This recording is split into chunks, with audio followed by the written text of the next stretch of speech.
Hi అండి, welcome to మహా vlogs.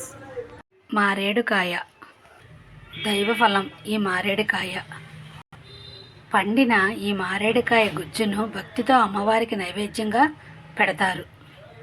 భక్తి కోసమే కాకుండా భుక్తి కోసము కూడా ఉపయోగపడుతుంది. ఎంతో ఆరోగ్యకరమైనది ఈ మారేడుకాయ. భుక్తి కోసం పచ్చడి చేసి చూపిస్తాను రండి. పగలగొట్టిన మారేడుకాయ నుండి గుజ్జంతా ఇలా సేకరించాను. ఈ మారేడుకాయ పచ్చడికి ముందుగా కొద్దిగా శనగపప్పు, కొద్దిగా మినప్పప్పు, కొద్దిగా ధనియాలు, కొద్దిగా జీలకర్ర ఇలా వేపుకోవాలి. కొద్దిగా ఎండుమిర్చిని కూడా వేసి వేపుకోవాలి.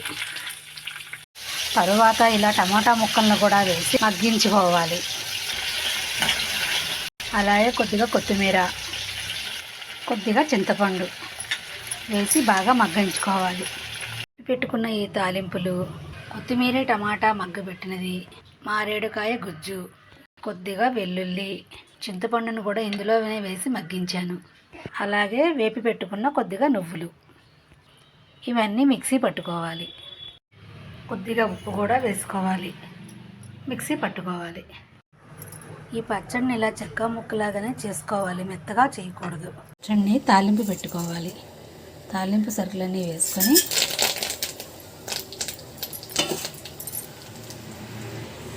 ఇలా పోపు వేగిన తర్వాత ఈ పచ్చడిని ఇందులో వేసి కలపాలి.